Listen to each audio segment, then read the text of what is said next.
The strangest thing about becoming the Alpha King's bride was that nobody in the fortress looked at Clara Bennett as if she were a woman about to be married. They looked at her as if she were a door being locked. The morning of the ceremony, she stood in a narrow chamber high inside Frostbane Keep and told herself the tightness in her chest came from the corset. It did not. The corset was firm, yes, laced by a silent maid whose pale hands moved with the careful speed of someone afraid to be blamed for breathing too loudly, but Clara had worn tighter dresses at harvest festivals back in Briar Glen. This was not discomfort. This was the body understanding before the mind was ready to name it. The room smelled of cold stone, pressed linen, and the faint smoke of pinewood fires burning somewhere below, too far away to warm her. Outside the tall window, the northern valley lay beneath a sheet of early frost, the pine trees silvered at the edges, the road to the fortress already swallowed by mist. 50 miles south, Briar Glen Pack would be waking to the first quiet morning it had known in 6 years, because Clara had agreed to stand here in white and become the price of peace. That was what the elders had called her when they thought kindness required softer words. A bridge between territories. A living promise. A necessary offering. But the servants in Frostbane Keep used the truer name when they whispered in hallways and behind trays of untouched food. Peace Bride. Clara had heard it 3 times before breakfast, and each time the words settled colder. Peace Bride did not sound like wife. It did not sound like Luna. It sounded like something wrapped carefully and handed over so men with old grudges could stop counting losses. The gown chosen for her was beautiful in a way that made no room for joy. White silk, high collar, long sleeves, silver stitching along the cuffs in the shape of winter vines. It fit her perfectly, which meant someone had measured her life before she arrived. She touched the embroidery at her wrist and thought of the dress her mother would have made if this had been a wedding and not a treaty. There would have been wildflowers at the hem. Maybe blue thread hidden near the heart, something small and stubborn that belonged only to Clara. This gown belonged to the agreement. Every seam said border. Every pearl said surrender. On the table beside the mirror lay the peace document, folded beneath a black wax seal stamped with the crest of Rowan Hale, Alpha King of the Northern Territories. Clara had not met him yet. She knew only what everyone knew, that his command could still a council chamber, that rival alphas lowered their eyes when he entered, that he had agreed to marry a woman from Briar Glen not because he wanted her, but because her pack stood between his kingdom and another season of war. The maid lifted the veil and pinned it into Clara's light brown hair. Clara kept her eyes on her own reflection, on her white face, her controlled mouth, her shoulders held too straight to be mistaken for fear. Then the fabric brushed the skin just below her collarbone, and the small moon-shaped birthmark she had hidden all her life suddenly warmed beneath the silk, not gently, but like a warning trying to become a voice. The birthmark cooled the moment the chamber door opened, which frightened Clara more than the heat had. A guard in a dark formal coat stood outside with his eyes lowered and announced that the hall was ready. Not that the groom was waiting. Not that the ceremony could begin. The hall was ready, as if Clara were only the final object to be placed where the treaty required. She followed him through a corridor lit by iron lanterns, her veil brushing her cheeks with every step, her shoes nearly silent against the black stone floor. Frostbane Keep did not feel like a home preparing for a wedding. It felt like a courthouse, a fortress, and a winter storm had somehow become the same building. Servants stood aside before she reached them. Councilmen in silver-trimmed coats watched her pass with faces arranged into polite emptiness. No one smiled. No one wished her happiness. Clara kept her hands folded at her waist and counted her steps because counting was better than wondering whether her mother would recognize her like this, dressed in silk that felt less like a gown than a surrender flag. The great hall opened before her at the top of a wide staircase. It was larger than any room in Briar Glen, with vaulted beams darkened by age, tall windows filled with pale morning light, and banners from 12 northern packs hanging from the rafters. A long aisle cut through the gathered wolves toward a raised stone platform where an elder waited with the binding cord. Conversations weakened when Clara appeared, not all at once, but in a slow ripple, as if curiosity had moved through the hall ahead of her. She heard the whisper before she saw who spoke it. So that is her. Clara did not turn. Let them look, she told herself. Looking could not take anything more from her than the agreement already had. She reached the bottom of the staircase just as the far doors opened. The silence that followed was not polite. It was instinctive. The torches did not flicker, yet the room seemed to draw itself tighter around one point. Rowan Hale entered without crown or ceremony, and somehow both seemed unnecessary. He wore a black formal coat fastened high at the throat, the silver wolf crest of his house set over his heart, and a dark mantle clasped at one shoulder. He was tall, but that was not what made the room change. It was the way every alpha in the hall became suddenly aware of where he stood. It was the way older councilmen straightened, servants stilled, and even Clara found herself breathing more carefully before she had decided to. His face was controlled, sharply handsome in the severe way of winter landscapes, all clean lines and no softness offered for free. His eyes moved once across the hall, assessing, measuring, missing nothing, and then they came to Clara. She expected dismissal. She expected possession. She was prepared for either. Instead, his gaze paused as if something about her had interrupted a thought he had trusted. Only for a second. Then the mask returned, and he walked toward her with the steady calm of a man who had signed away part of his life and intended to honor the ink even if he hated the hand that wrote it. Clara climbed the platform from one side as he reached it from the other. Up close, he smelled faintly of cedar, cold air, and leather. Not perfume, not wine, not celebration. The elder began speaking about borders, witnesses, and peace between bloodlines. Clara listened to the words without letting them enter too deeply. If she let them in, she might remember that not once had anyone said love. Rowan turned when instructed and offered his hand, palm up, not grabbing, not commanding, simply waiting. That small restraint unsettled her. Clara placed her hand in his. His skin was warm. The binding cord wound around their joined wrists, silver against white silk and black wool, and when the elder spoke the final vow, a blade of moon-pale daylight broke through the high window and fell directly across Clara's chest. Beneath her collar, the hidden mark warmed again. This time, Rowan felt her hand tense. His eyes dropped, not to her body, but to the place where the light had touched, and across the hall every wolf went still as though the air had carried a scent older than any treaty. The silence after the vow lasted one breath too long. Clara felt it move through the hall the way cold water moves beneath thin ice, invisible until the surface begins to change. The elder cleared his throat and finished the ceremony in a voice that had lost some of its certainty, naming the witnesses, the border, the end of formal hostilities, the joining of Briar Glen and Frostbane under royal protection. Rowan did not look away from her immediately. His hand remained beneath hers, steady and warm inside the loop of silver cord, and Clara had the unsettling sense that he was not seeing the silk, the veil, or the peace bride everyone else had been careful to see. He was trying to place a detail that did not belong. Then the cord was removed, the hall remembered how to breathe, and applause rose in a controlled wave that sounded more like duty than celebration. Clara lowered her hand before anyone could notice it had begun to tremble. The reception that followed was held in the adjoining chamber, where long tables had been set with roasted chicken, winter vegetables, dark bread, and pitchers of spiced cider. Clara ate almost nothing. People approached her with careful smiles and careful sentences. Welcome to the North. May peace hold. Briar Glen must be relieved. No one asked whether she was. Rowan stood across the room speaking with council members, his posture still as stone, his expression unreadable.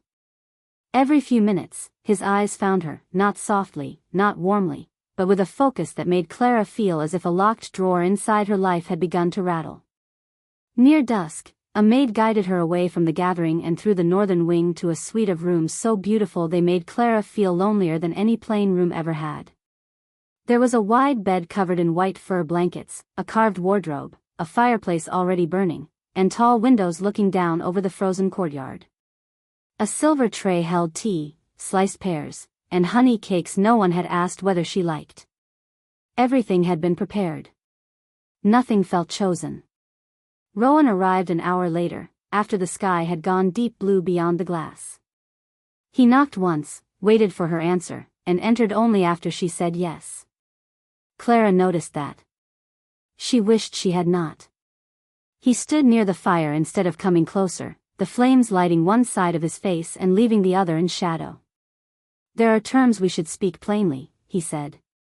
His voice was low, even, not cruel, but without comfort. Clara folded her hands in her lap and nodded. He told her she would be protected in Frostbane Keep. She would have servants, rooms, clothing, correspondence rights with Briar Glen, and freedom to walk the inner grounds. She would not be expected to perform affection for the court. She would not be placed before the council unless required by treaty. And she was not to involve herself in matters of border law, military debt, succession claims, or pack arbitration. Clara listened until the words arranged themselves into the shape of a cage with velvet lining. "So I am safe," she said, "as long as I remain decorative." Rowan's jaw shifted once, barely. "As long as you remain out of battles that began before you were born." Clara looked toward the table where a copy of the agreement had been placed beneath a glass weight. "Then why does the treaty mention my blood 3 times? The room changed. Not dramatically. The fire did not dim. The windows did not shake. But Rowan became very still, and Clara knew at once that she had asked a question he had not expected and perhaps had not been allowed to ask himself. He crossed to the table and opened the document. His eyes moved down the page, then stopped. For the first time since she had seen him enter the hall, uncertainty touched his face. It vanished quickly, but not before Clara recognized it. "Who gave you this copy?" he asked. "It was on the table when I arrived." Rowan closed the document with controlled care. "Do not sign anything else. Do not allow anyone to examine you. Not a healer, not a council clerk, not anyone claiming ceremony." The warning should have comforted her. Instead, it made the hidden mark beneath her collar feel cold. He left soon after, saying guards would remain outside her door for her protection. Clara waited until his footsteps faded before she turned back the blankets on the bed. Beneath the pillow, folded into a square no larger than her palm, was a slip of cream paper. The handwriting was thin and hurried. "Do not let them test your blood under moonlight." Clara did not sleep with the note beneath her pillow. She folded it once, then again, and tucked it inside the small inner seam of her sleeve where no maid would find it by changing the sheets. For a long while she sat beside the dying fire and listened to Frostbane Keep settling around her, stone breathing cold into the room, wind pressing softly against the windows, guards shifting outside her door with the disciplined quiet of men who had been told protection and surveillance could wear the same uniform. By morning, the warning had become heavier than paper. The maid who brought breakfast kept her eyes lowered until Clara lifted the teacup, and then the girl looked quickly at Clara's collar as if expecting to see something through the fabric. Clara set the cup down without drinking. "Is something wrong?" she asked. The maid's face emptied at once. "No, my lady." My lady sounded rehearsed.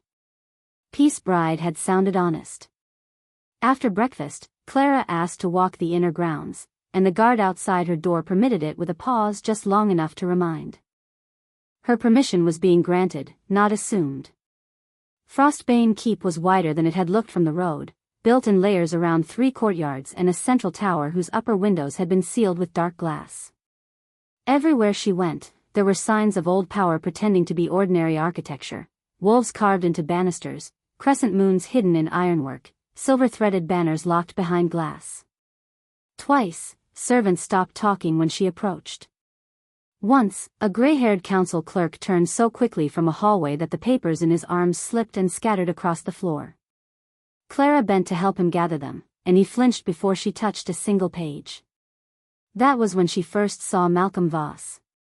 He stood at the far end of the corridor in a dark green coat, one hand resting on a polished cane, his silver hair combed back from a face too calm to be kind. He did not look surprised to see her. That was the worst part.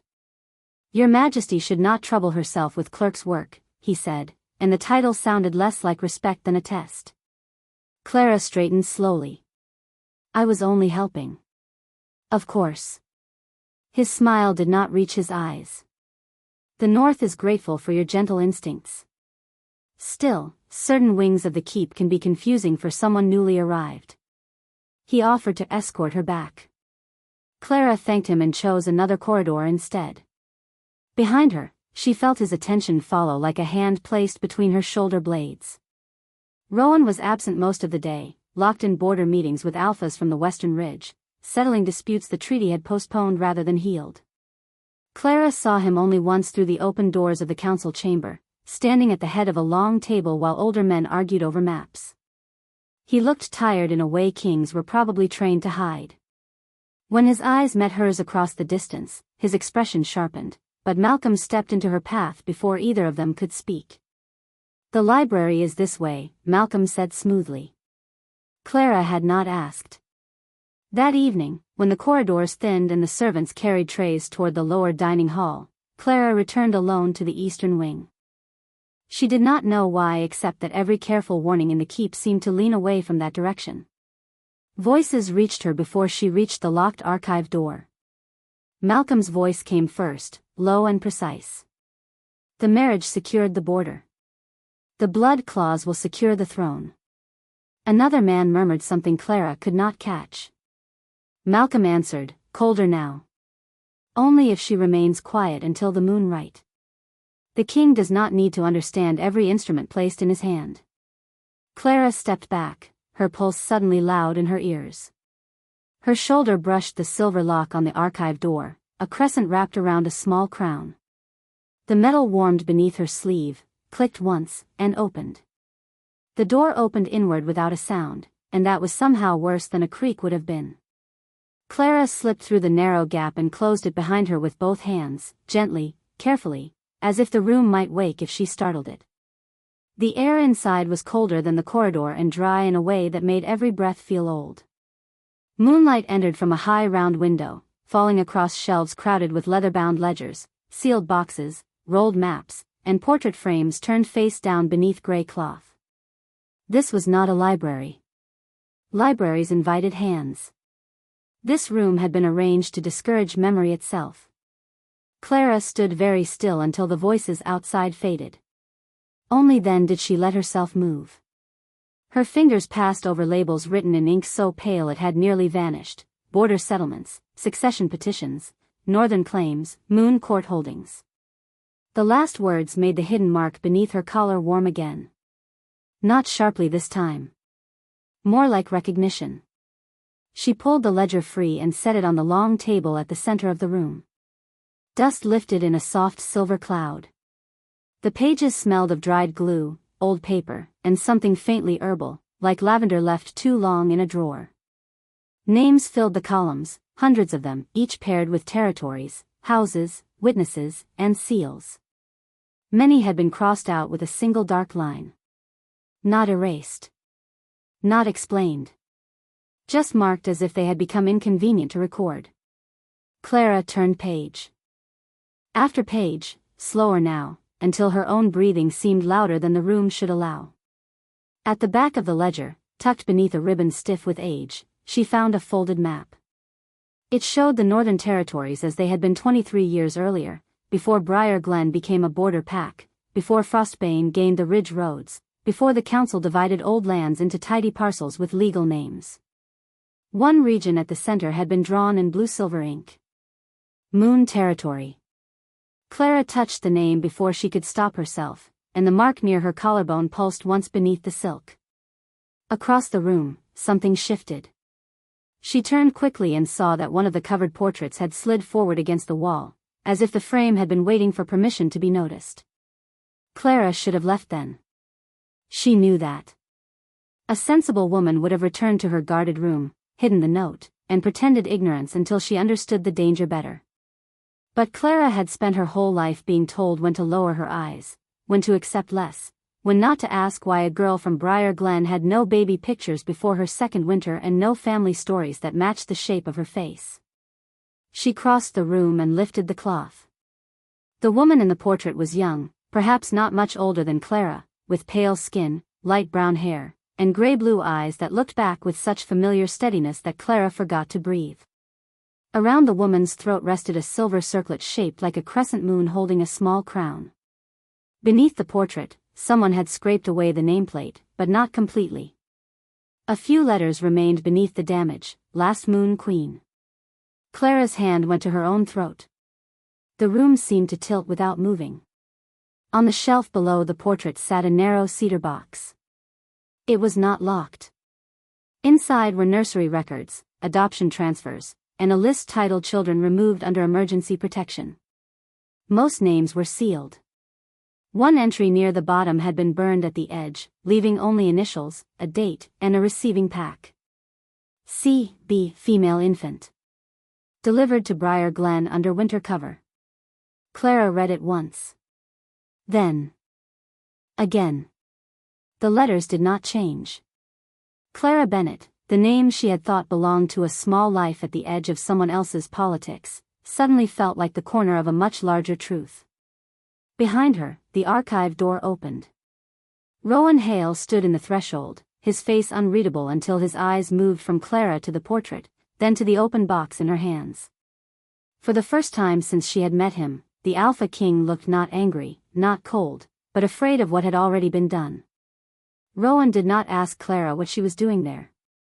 That was the first thing she noticed, and for reasons she did not understand, it kept her from dropping the cedar box.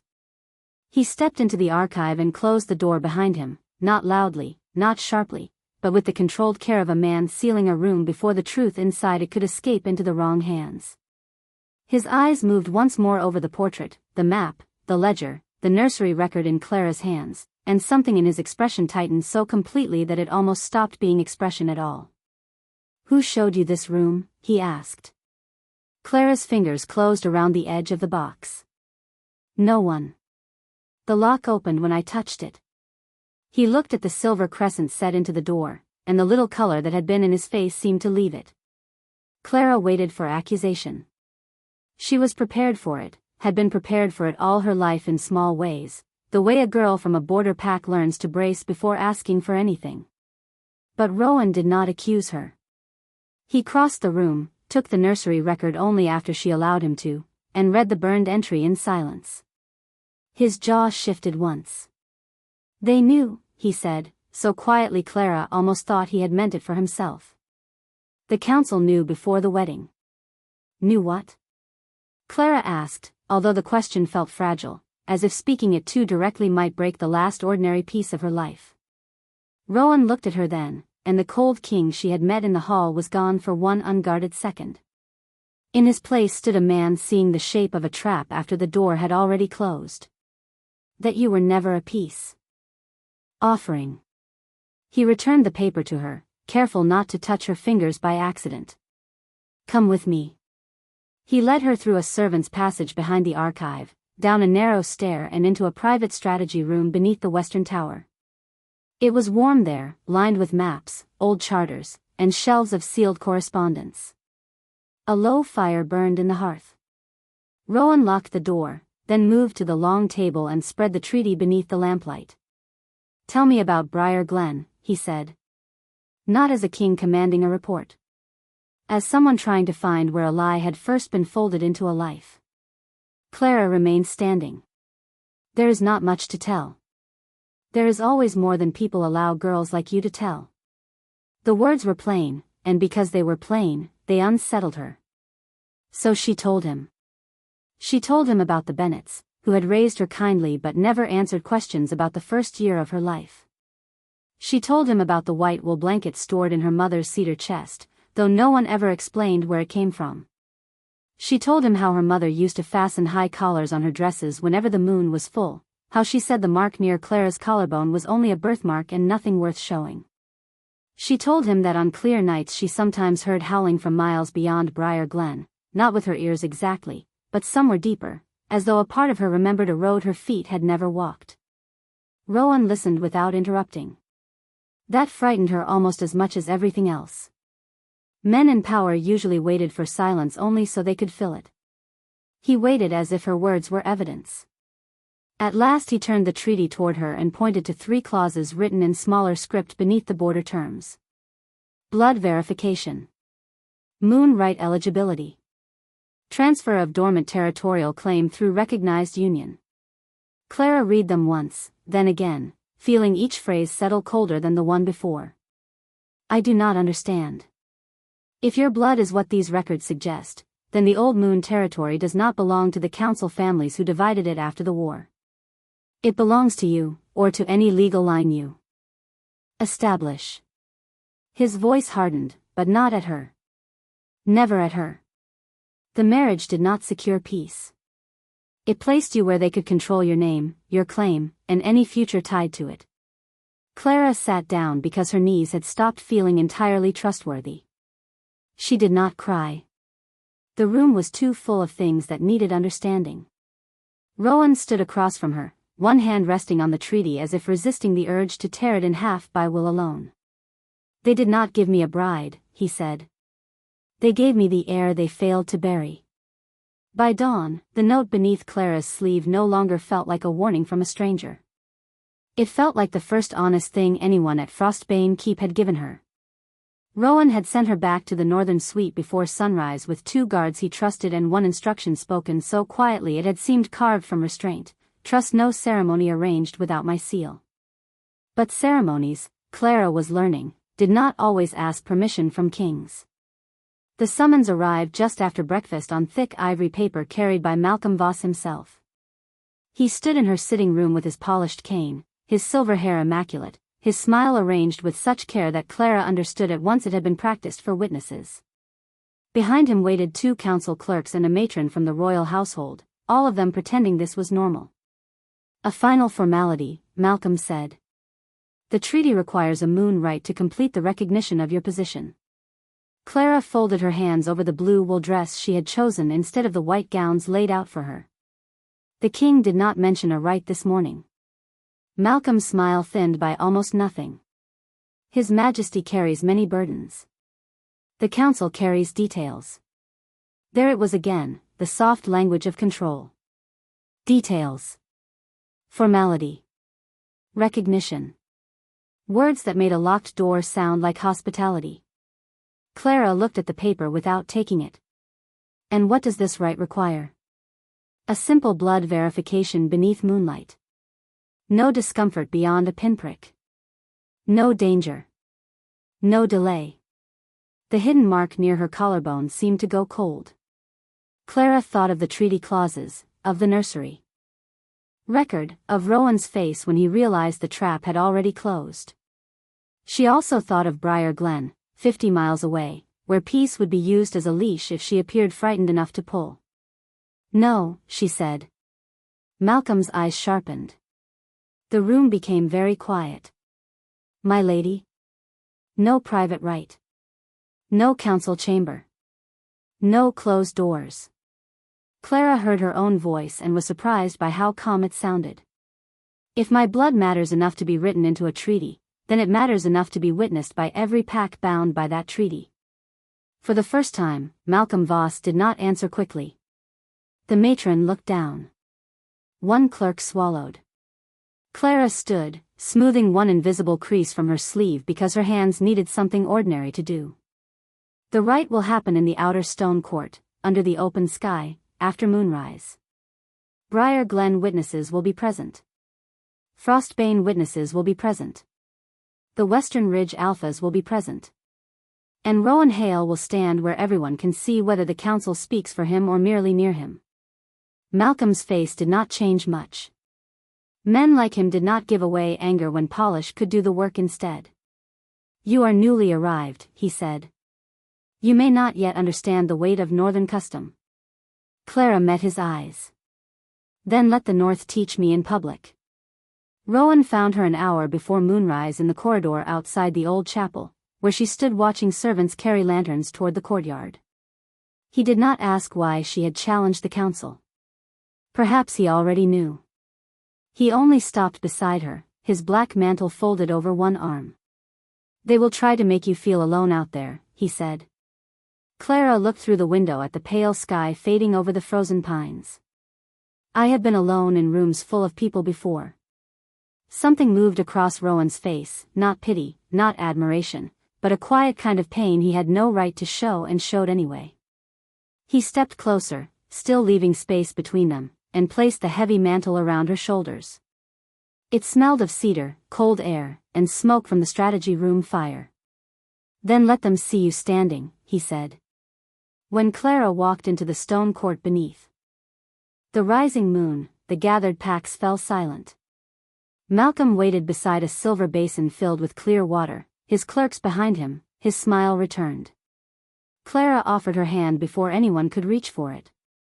The pinprick was small, almost nothing, but when the single drop touched the water, the basin filled with blue-silver light, bright enough to turn every watching face pale.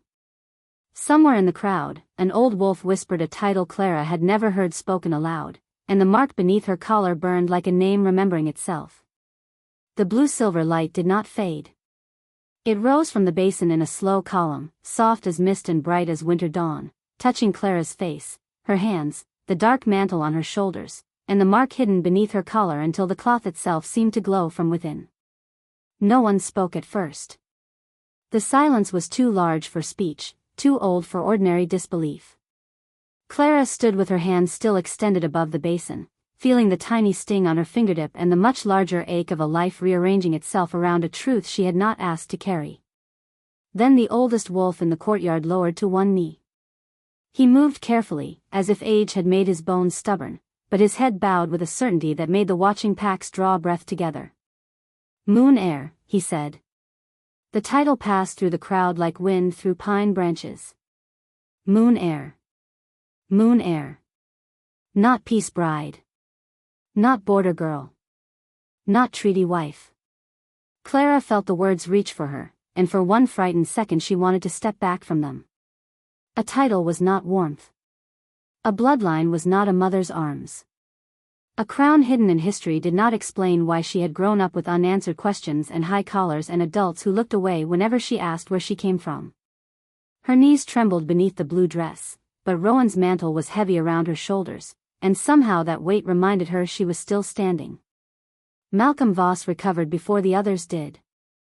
"A rare reaction," he announced, his voice carrying across the stone court with practiced authority.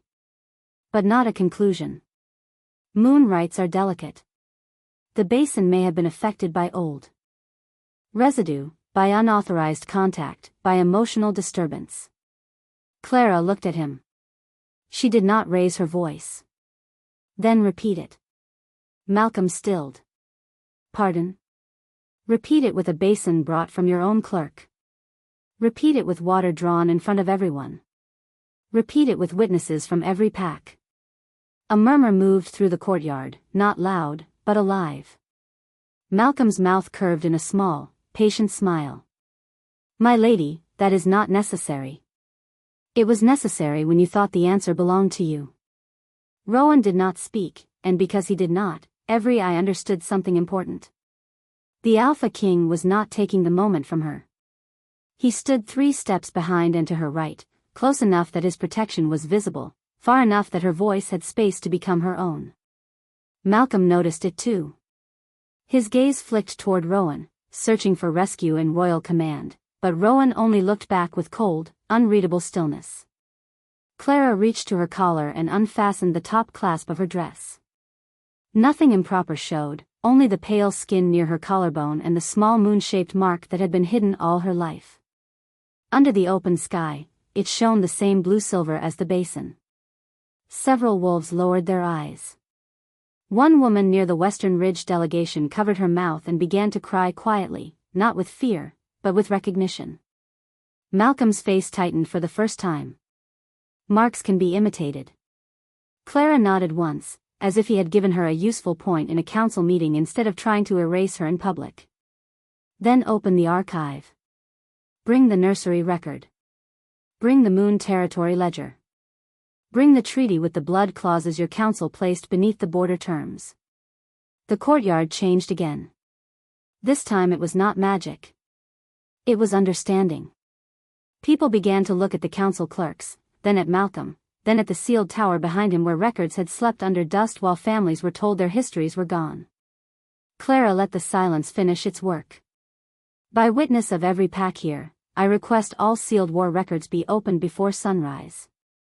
I request every crossed-out family name be restored for review. I request that no claim, no border transfer, and no council ruling tied to Moon Territory proceed until the documents are read in public. Her voice trembled only at the end, and even then she did not hide it. Courage, she was learning, did not always sound smooth. Sometimes it sounded like a woman refusing to stop speaking while afraid. Rowan stepped forward then, just one pace. "Granted," he said. One word, and the order settled over the courtyard like iron. Malcolm's smile disappeared completely.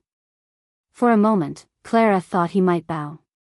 Instead, he looked directly at her and spoke softly enough that only the closest witnesses heard.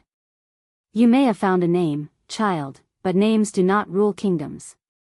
Clara held his gaze, the moon mark still glowing at her throat. "No," she said. "Truth does." The order to open the sealed records did not bring peace to Frostbane Keep. It brought movement, and movement was more dangerous because it made every hidden thing decide whether to stay buried or show its face. Clerks carried ledgers from the Eastern Archive under guard. Old witnesses were summoned from guest chambers, council rooms, and the servants' hall. Lanterns burned past midnight until the stone corridors smelled of wax, ink, and winter air dragged in every time a door opened. Clara sat at the long table in the strategy room with Rowan across from her, the Moon Territory ledger between them, his black mantle still around her shoulders because she had forgotten to remove it and he had not asked for it back. Page after page confirmed what Malcolm had tried to soften with polished words. Land transfers approved without proper heirs present. Family names marked dormant while descendants still lived. Council signatures appearing again and again beneath claims that should never have passed. Clara read until the letters blurred, then made herself read more slowly. She did not want rage to make her careless. Rage, she suspected, was what men like Malcolm expected from women they planned to dismiss. Then a younger clerk brought in a narrow black case sealed with the Hale crest. Rowan went very still when he saw it. The clerk placed it on the table and stepped back. "This was in the private family vault, Your Majesty. Lord Voss requested it be included." Malcolm stood near the hearth, looking almost gentle in the lamplight. That frightened Clara more than his anger had.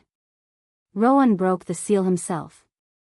Inside lay correspondence from 23 years earlier, each letter tied with dark ribbon. Clara watched his face as he read the first page. The controlled king disappeared by inches. Not dramatically. No outburst. No performance. Only his hand tightening once on the edge of the table, only the smallest change in his breathing, only the terrible quiet of a man finding his own name near an old wrong. "What is it?" Clara asked. Rowan did not answer immediately. He turned the letter so she could read. The words were formal, written in the careful language of command and necessity. A military order. A movement through Moon Territory. The Hale signature at the bottom belonged to Rowan's father. Clara felt the room pull away from her. For one moment, every kind thing Rowan had done became uncertain. The knock before entering her room. The space he left between them. The mantle on her shoulders. His single word before the courtyard, "Granted." All of it stood beside that signature and waited to be judged. Malcolm spoke softly. The Moon Court fell under Hale authority. It is tragic, of course, but history often is. One might understand if Lady Clara wished to reconsider whose protection she trusts. Rowan closed his eyes for 1 second, then opened them and looked at Clara, not Malcolm. "Do not decide from one letter." His voice was rougher than she had ever heard it. "But do decide for yourself." He opened the next bundle and laid every page before her. There were more orders, yes, but there were also objections written in Rowan's father's hand, warnings sent to the council, requests to evacuate children, and one final letter naming Malcolm Voss as the advisor who had altered troop routes, redirected messengers, and buried survivor lists under emergency seal. Clara read until she reached a receipt for a white wool infant blanket delivered to Briar Glen under winter cover. The description matched the blanket in her mother's cedar chest so exactly that her throat tightened. Rowan did not touch her.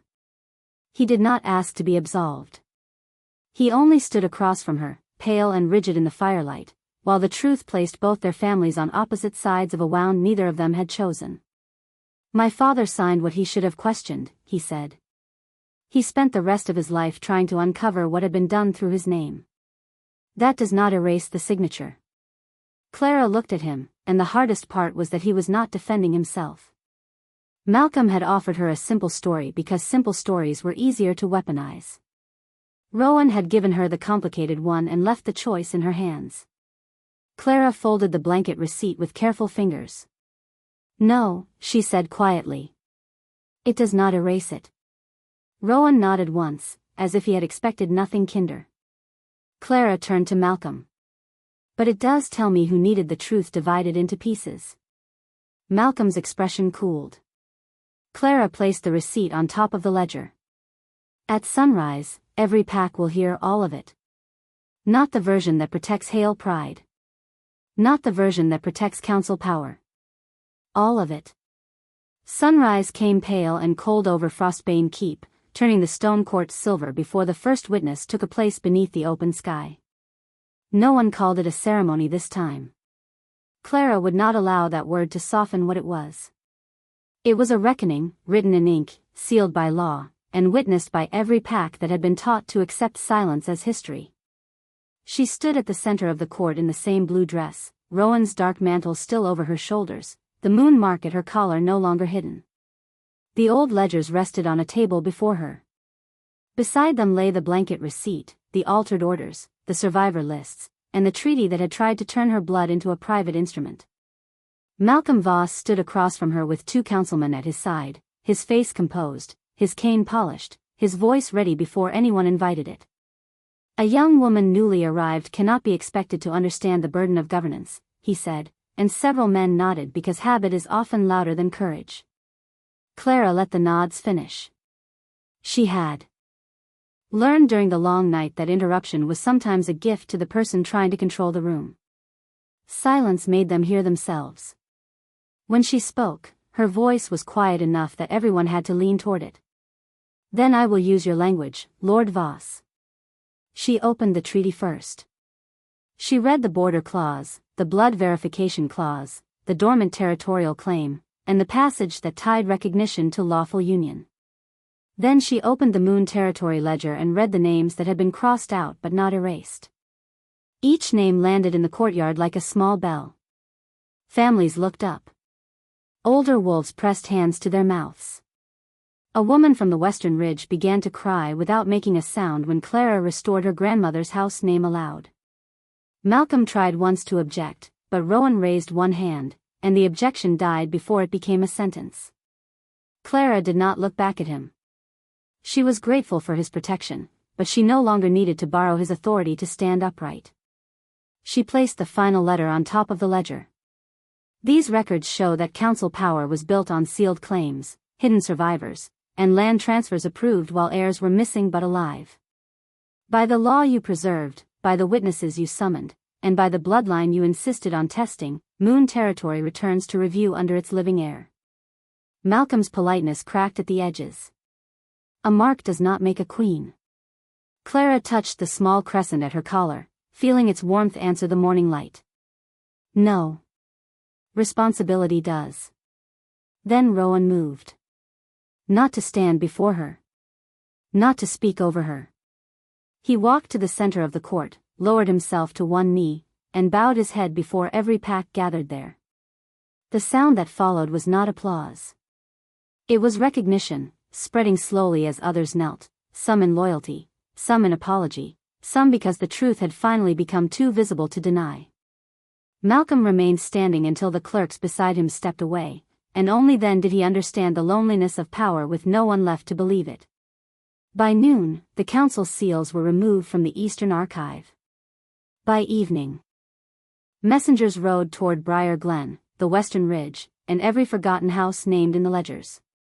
In the weeks that followed, Clara moved out of the northern suite and into the old Moon Hall, where the windows had been unsealed and the first warm fire in 23 years burned beneath a carved silver crest. She did not become fearless. Fear still came, sometimes in the quiet before sleep, sometimes when a document carried more pain than one heart should hold. But it no longer found her nameless. Rowan did not ask for forgiveness as if it were a debt he could collect. He earned trust in smaller ways, by bringing tea when the ledgers ran late, by waiting outside rooms where she needed to enter alone, by telling the truth even when it cost his house pride, and by never touching the mantle on her shoulders unless she offered it back. Months later, when snow fell softly over Frostbane and Briar Glen banners hung beside the restored moon crest, Clara stood beside him at the high window and watched lanterns glow across the courtyard. She had been sent north as a price. She had remained as a name returned, a claim restored, and a woman finally seen. Peace had been the smallest thing she was born to bring back.